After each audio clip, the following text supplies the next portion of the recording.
మొదటి భాగంలో అపొస్తలుడైన పౌలు గారు ఆసియాలో సేవ కలిగించారు అని రాయబడి ఉంది. 3.5 సంవత్సరాలు ఆసియాలో సేవను జరిగించి పని ముగించుకొని యెరూషలేముకి వెళ్తున్నాను నేను అని చెప్పాడు. ఈ ఆసియాలో ఉన్న సేవా కార్యక్రమాలు గురించుకొని వెళ్ళేటప్పుడు ఆయనతో మాట్లాడుకోవడానికి ఆసియాలో ఉన్న ఆ సంఘములో ఉన్న పెద్దలు వచ్చారు. పౌలు గారితో కూర్చుని మాట్లాడుకుంటున్నారు. పౌలు గారు ఆసియా సంఘములో ఉన్న పెద్దలతోటి ముచ్చటిస్తూ ఉన్నారు. ఏమంటాడంటే, అయ్యో నేను వచ్చి 3.5 సంవత్సరాలు అయిపోయింది. 3.5 సంవత్సరాల్లో ఆసియాలో నేను విలువైన సేవను జరిగించాను.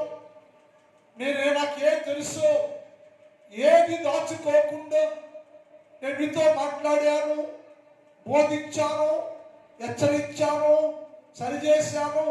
నాకు తెలిసింది ఏది దాచుకోలేదయ్యా.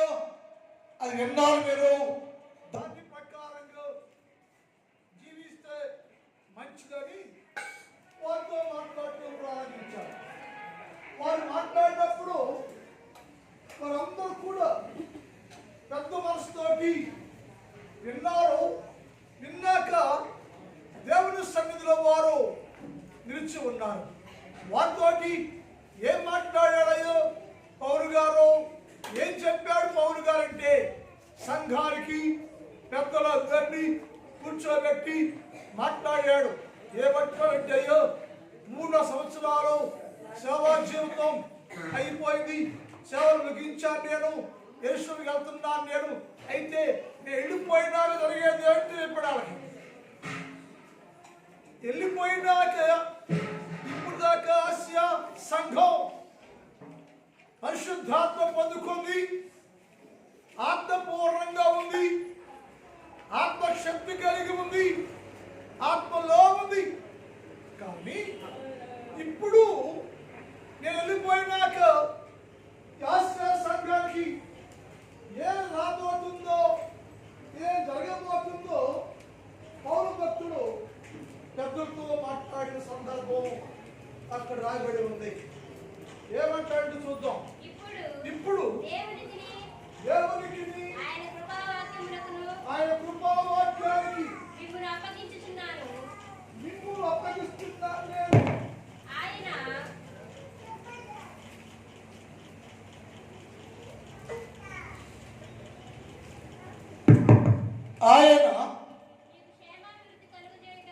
ఆయన మీకు క్షేమాభివృద్ధి కలుగు చేయుటకును పరిశుద్ధపరచబడిన వారందరిలో వాక్యాన్ని అనుసరించుటకును శక్తిమంతుడు. ఇక్కడ 28 చదువు. దేవుడు స్వరక్తమిచ్చి సంపాదించిన సంఘం ఇది. పౌలు అంటాడు, ఆసియాలో ఉన్న సంఘాన్ని దేవుడు స్వరక్తమిచ్చి సంపాదించాడు. ఆసియాలో సంఘమే కాదు, ప్రతి క్రైస్తవ సంఘాన్ని దేవుడు స్వరక్తమిచ్చి సంపాదించాడు. యేసుక్రీస్తు ప్రభుల వారు రక్తములో కడగబడి కొనబడితే వచ్చిందే క్రైస్తవ సంఘం. యేసు అన్నాడు, ఆ తర్వాత తన స్వరక్తమిచ్చి సంపాదించిన సంఘాన్ని కాయటానికి పరిశుద్ధాత్మ దేని యందు అధ్యక్షులుగా ఉంచెను. ఆ యావత్ మందును గురించి మీ మట్టుకు మీరు జాగ్రత్తగా ఉండండి అయ్యో. సంఘాన్ని బట్టి, సంఘాన్ని గురించి మీ మట్టుకు మీరు జాగ్రత్తగా ఉండండి అయ్యో. 3 సంవత్సరాలు నేను ఆసియాలో అనగా మీ మధ్యలో నేను పరిచయం చేశాను, సేవ చేశాను, పరిశుద్ధపరిచాను, పరిశుద్ధ సంఘంగా చేశాను, పరిశుద్ధాత్మ అభిషేకంతో నింపాను. నేను 3 సంవత్సరాలు నా సేవను ముగించుకొని నేను మరలా దర్శనం వెళ్తున్నాను. వెళ్ళిపోయినాక మీరేంటంటే సంఘ విషయంలో జాగ్రత్త, మీ విషయంలో జాగ్రత్తగా ఉండండి. నేను వెళ్ళిపోయినాక క్రూరమైన తోడేళ్ళు మీలో వస్తాయో చెప్పాడు. నేనంతకాలం ఆసియా సంఘాన్ని కాపాడాను, నేను భద్రపరిచాను, నేను ఎదుర్కొన్నాను, నేను నిలబెట్టాను నేను. అయితే సురక్ష నుంచి సంపాదించిన సంఘం విషయంలో మీరు జాగ్రత్తగా ఉండండి, సంఘాన్ని కాపాడండి, సంఘాన్ని బలపరచండి. నా సేవ అయిపోయింది, నేను ముగించేసుకుని మన స్థలం వెళ్తున్నాను. నేను వెళ్ళిపోయినాక క్రూరమైన తోడేళ్ళు ఆసియా సంఘములోకి అనగా దేవుని సంఘములోనికి ప్రవేశించును. ఆ క్రూరమైన తోడేళ్ళు ప్రవేశించి వారు మమ్మల్ని కనికరింపరు, కటాక్షింపరు, దయచూపరు. వాళ్ళ సంఘం కదా, ఆశా సంఘం కదా, ఆశా సంఘంతో మాకెందుకులే అనుకోరు. కనికరింపక, మందను కనికరింపక మరియు శిష్యులను, మందను ప్లస్ శిష్యులంటే ఎవరు? సంఘ పెద్దలు. సంఘ పెద్దలను, సంఘాన్ని తమ ఎంట ఇడ్చిపోతారట.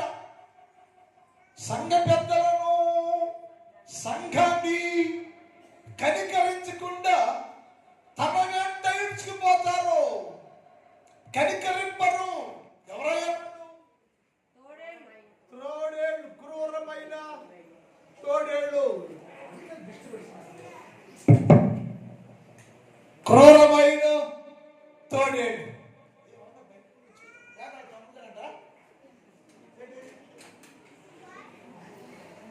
కూర్చోండి.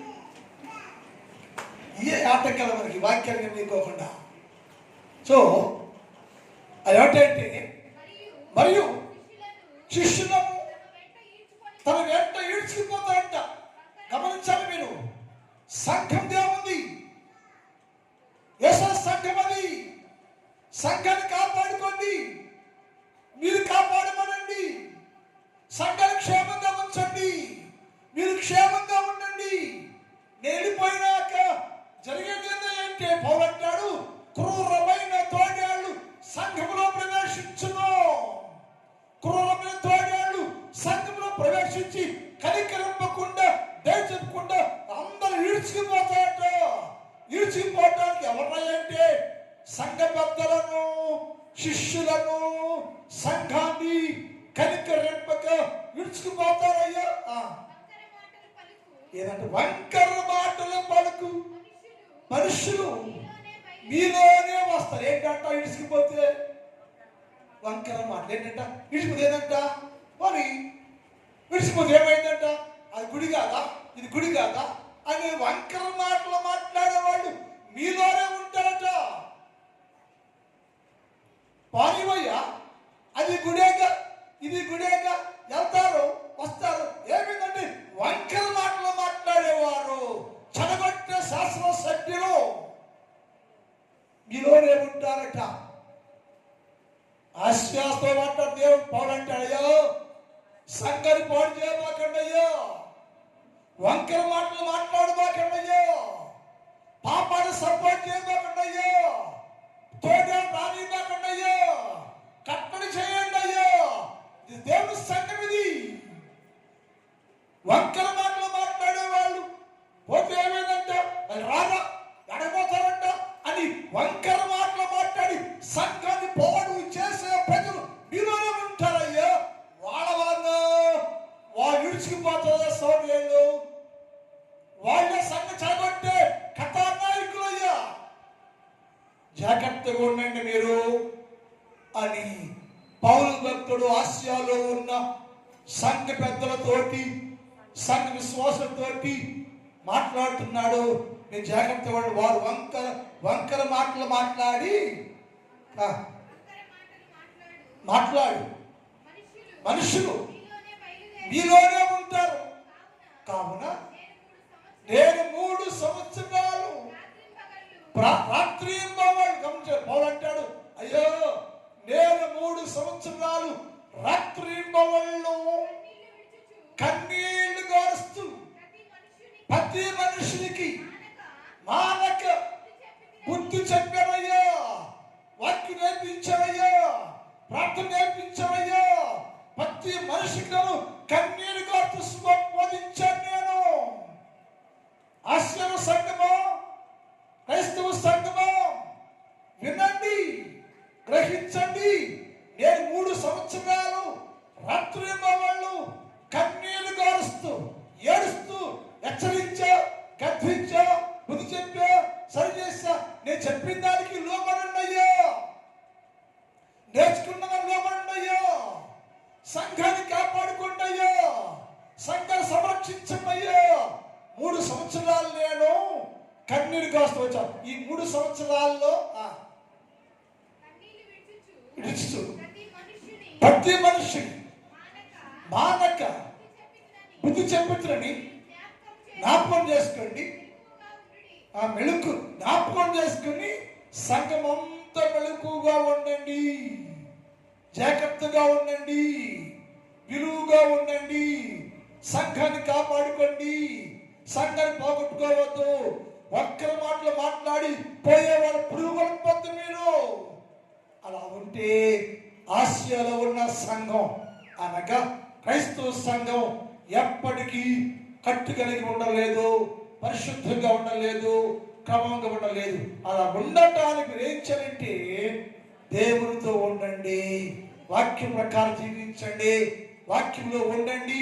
నా దగ్గర ఏది నేర్చుకున్నారో, దేని విన్నారో దాన్ని కట్టుబడి యేసు ప్రభువుకు లోబడి సంఘ కట్టుబడిలో నిలిచి ఉండండి అంటూ ఇప్పుడు దేవునికి ఆయన కృపావాక్యానికి నువ్వు అప్పగిస్తున్నాను. నేను వెళ్ళిపోయే ముందు అన్నాడు పౌలు, అయ్యా నేను ఈ సంఘాన్ని నేను దేవుని చేతిలో పెడుతున్నా, దేవుని కృపావాక్యం చేతిలో పెడుతున్నా. దేవో సంఘం మీదయ్యా, కాపాడయ్యా. ఇప్పుడు నేను సంఘాన్ని దేవునికి కృపావాక్యమునకు దానిని అప్పగిస్తున్నాను నేను. ఆయన మీకు క్షేమాభివృద్ధి కలుగు చేయునుగాక, సంఘము క్షేమాభివృద్ధి కలుగు చేయునుగాక, సంఘం దీవించబడునుగాక, సంఘం కట్టబడునుగాక, సంఘం వర్ధిల్లునుగాక, సంఘం క్షేమాభివృద్ధిగా ముందుకు సాగిపోవునుగాక. పరిశుద్ధపరచబడిన వారి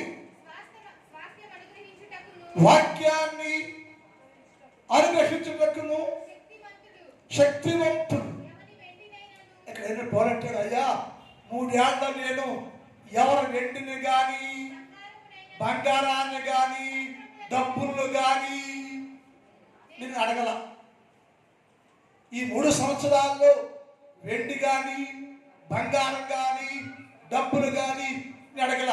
నాకు నేనే పోషించుకున్నా, ఇచ్చిందే తీసుకున్నానయ్యో, దానివల్ల పోషించబడ్డానయ్యో. నేను అంత మించి ఎవరికి నేను భారంగా లేనయ్యో, ఎవరికి నేను భారంగా లేనయ్యో. నా సేవలకు ముగించాను. నేను మరో స్థలానికి వెళ్తున్నా. సంఘాన్ని కాపాడండి. అదే క్రమంలో నేను కూడా మీ అందరికీ నా ప్రార్థన, మీ అందరికీ నా ప్రార్థన, సంఘాన్ని కాపాడండి, సంఘాన్ని బలపరచండి, సంఘాన్ని స్థిరపరచండి. ఈ 3 సంవత్సరాల్లో ఎవరి దగ్గర దౌర్జన్యంగా డబ్బు కానీ వెండి కానీ బంగారం కానీ నేను కోరుకోలేదు. ఇచ్చిందే తీసుకున్నా, దానిలోనే దీవించబడ్డా. నేను నా సంఘములను బహుగా దీవించబడ్డాను. నేను ఇచ్చిన తృప్తిపడ్డాను. నేను హెచ్చించబడ్డాను. నేను సంఘాన్ని పాడు చేయదని మీ అందరికి నేను ఆనాడు పౌలు గారు ఆసియా సంఘానికి పెద్దలకు ఎలాగైతే రిక్వెస్ట్ చేశాడో అలాగే మీకు కూడా నేను పౌలు వల్లే ఈ సంఘానికి కూడా నా ప్రార్థన రిక్వెస్ట్ ఏంటంటే సంఘాన్ని పాడు చేయొద్దు, సంఘాన్ని బస్కనియొద్దండి, సంఘాన్ని కాపాడండి. ఎంత ఏమైందో అనబాకండి, ఎంత రారా అనబాకండి, అలా మనోడే కాదా అనబాకండి. అన్నావంటే నీవే సంఘాన్ని పాడు చేస్తున్నావు, నీ వల్ల సంఘం పాడైపోతుంది. గమనించుకుంటాని మీ పాదాలకు నమస్కారం చేస్తున్నాను నేను. ఆనాడు పౌలు గారు ఆసియా సంఘంతో పెద్దలతో మాట్లాడాడు. అయ్యా సంఘాన్ని కాపాడుకోండి అయ్యా, బలపరచండి అని చెప్పాడు. ఈరోజు నేను కూడా నా ప్రార్థన ఏంటంటే ఆనాడు పౌలు వలె నేను కూడా 4 సంవత్సరాలు నీ మధ్యలో నమ్మకమైన సేవ కలిగించా. నాకు తెలుసు యథార్థమైన సేవ, నమ్మకమైన సేవ, ఖండించాను, కథించాను, కోపడ్డాను, ఏం చేసినా సంఘ క్షేమాభివృద్ధి కోసమే చేశాను తప్ప నా స్వార్థంగా ఏమీ చేయలేదని నేను మనవి చేస్తున్నా. ఏం చేశాను కథించంటే సంఘం కోసమే. మీరందరూ దైవికంగా భక్తిలో వాక్యంలో ప్రార్థనలో ఎదిగి పరిశుద్ధ సంఘంగా నా సంఘం ఉండాలని నా కోరిక. అందుకోసమే ప్రయాసపడితేనే, భారం పోస్తేనే, సహాయపడితేనే ఇప్పుడైతే నా పరిచయాన్ని ముగించాను, మరొక సేవకుడికి అప్పగిస్తున్నా. అంతేకాకుండా దేవునికి కృపావాక్యానికి నా సంఘాన్ని అప్పచెబుతున్నా. దేవా నా సంఘాన్ని కాపాడు, దేవా నా సంఘాన్ని దీవించు. అయ్యగారు కొత్తగా అన్నారు, నీ దుప్పటి నేను వేయగలనా అన్నాడు. ఏమన్నాడు? నీ దుప్పుడు భారంగా ఉంటుందయ్యా, బరువుగా ఉంటుంది, నా మీ ఆశ నా మీ యాత్ర దుప్పటి నువ్వు నేను మోస్తానా అన్నాడు. ఆయన చెప్పారు, అంత చూడలేనయ్యా, నా సంఘం మంచిది, నా పెద్దలు మంచోళ్ళు, నా స్త్రీలు ఇదే మాట చెప్పాడు అయ్యగారు. నేను సంఘం మంచిది, పెద్దలు మంచోళ్ళు, స్త్రీలు మంచోళ్ళు, సంఘంతో చాలా శ్రేష్టం, నువ్వేమి ప్రశ్న వస్తుందా, నా దుప్పటి ఎప్పుడు నీ మీదే ఉండడం కాక అని చెప్పాను. మంచి దైవజనులు, మంచి ప్రార్థనా పరులు, మంచి భక్తులు, మంచి వర్తకులు, మంచి వాక్యం చేయగల నాకంటే శ్రేష్ఠులు, నా భార్య కంటే శ్రేష్ఠులు, గొప్ప దైవజనులు, ఏదైనా ఎలా దైవజనులు కావాలో కోరుకున్నారో అలా దైవజనులని నా దేవుడు మన సంఘానికి ఇచ్చారు. వారిని ప్రేమించండి, దీవించండి, సహకరించండి. టైం ముగిస్తున్నాను. మిగిలిన భాగాన్ని ఉపవాస ప్రార్థనలో మాట్లాడుకుందాం. దేవుడు అందరూ దీవించను గాక. ప్రార్థన.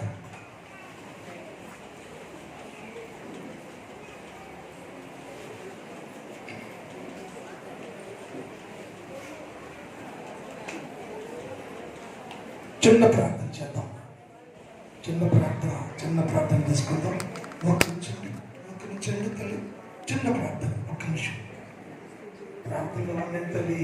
ఒక్క నిమిషం అయ్యా, నేను నీలో ఉంటానయ్యా, నీతోనే ఉంటానయ్యా, నీ బిడ్డగా ఉంటానయ్యా, నీ సంఘంలో ఉంటానయ్యా, పరిశుద్ధాత్మ పూర్వాలుగా ఉంటానయ్యా, పరిశుద్ధ అభిషేకంతో ఉంటానయ్యా, ఆత్మశక్తి కలిగి ఉంటానయ్యా, ఆత్మ ప్రభావంతో ఉంటానయ్యా. దీవించయ్యా, చత్తపచ్చయ్యా, బలపచ్చయ్యా, అభిషేకించయ్యా, ఆత్మ కార్యం చేయి. యేసు నామములో ప్రతి శక్తి బలశక్తుడు పౌను గాక, గొప్ప కార్యం చేసయ్యా అని ప్రార్థన చేసుకోండి. ఒక్క విషయం ప్రార్థన చేసుకోండి. దేవుడు అందరినీ మీతో మాట్లాడే సమయం ఇది. ప్రార్థన చేసుకోండి తల్లి. ప్రార్థన చేసుకోండి. దేవుడితో మాట్లాడదాం. మిగిలిన భాగాన్ని ఉపవాసం ప్రార్థన 3 రోజుల్లో ఈ వాక్యాన్ని ధ్యానం చేద్దామండి. అందరూ ప్రార్థనతో ఉండాల్సింది మనవి. మా తండ్రి, నీ పాదములకు వందనాలు. పరిశుద్ధుడైన దేవుడు, నీకేతు స్తోత్రాలయ్యా. ఉదయకాలం మాతో మాట్లాడారు. ఆసియా సంఘముతో పౌలు భక్తులు చెప్పాడయ్యా, 3 సంవత్సరాలు పరిచయం చేశాను, నేను నా సేవ ముగించుకుని వెళ్ళిపోతున్నాను, నా తర్వాత క్రూరమైన తోడేళ్ళు ప్రవేశిస్తాయి అని చెప్పాడు. అలాంటి తోడేళ్ళయ్యా నా సంఘములోకి రాకుండా నా సంఘాన్ని కాపాడండి, నా సంఘాన్ని దీవించండి, సంఘాన్ని బలపరచండి, స్థిరపరచండి, పరిశుద్ధ సంఘంగా చెయ్యయ్యా. సంఘ పెద్దలను దీవించండి. సంఘ పెద్ద కుక్కలు సంఘం కోసం పాటుపడుతున్నప్పుడు వారిని బలపరచండి, వారి కుటుంబాన్ని దీవించండి. ఉదయ కాలంలో ఈ స్థలంలో ఉన్న చిన్నవారు, పెద్దవారు, మనుషులు యవనస్తులు అనేకులు ఉన్నారు తండ్రి. ప్రతి బిడ్డను ఆశీర్వదించయ్యా. నీ కృపాక్షేమాలతో నింపండి. ఈ సంఘంలో అనేక బిడ్డలు ఆత్మశక్తి కలిగిన వారుగా ఉండే భాగ్యం తెచ్చండి. ప్రతి ఒక్క బిడ్డ ఆశీర్వదించండి. పొలాలు దీవించండి, పంటలు దీవించండి. ఈ రోజు అయ్యా ఇచ్చిన మొక్కజొన్న కుటుంబాలను కూడా దీవించయ్యా. వారి పేరు చదవలేకపోయావయ్యా. ఎవరైతే మొక్కజొన్న ఇచ్చారో అందరి కుటుంబాలను దీవించండి. ఇచ్చిన కుటుంబాలు దీవించండి, పొలాలు దీవించండి, పంటలు దీవించండి. కష్టపడి పనిచేస్తానికి మంచి ఆరోగ్యాలు ఇవ్వండి. కృపాక్షేమాన్ని పండే ప్రభు రేపు నుంచి ఉపవాస ప్రార్థన కొడుకుల్లో మాతో ఉండండి. జరుగుతున్న ప్రతి కార్యక్రమాన్ని ఘనంగా జరిగించండి. 29 తారీఖు జరుగుతున్న రిటైర్మెంట్ కార్యక్రమం తోడుగా ఉండండి. సహాయం చేయ్యా. మాతో ఉండండి, బలపరచండి. మరి ముందుకోమని యేసు అడుగుచున్నాం తండ్రి. కూర్చోండి. ఇక్కడ 16 ఉంది. సంఘ పెద్దలు 2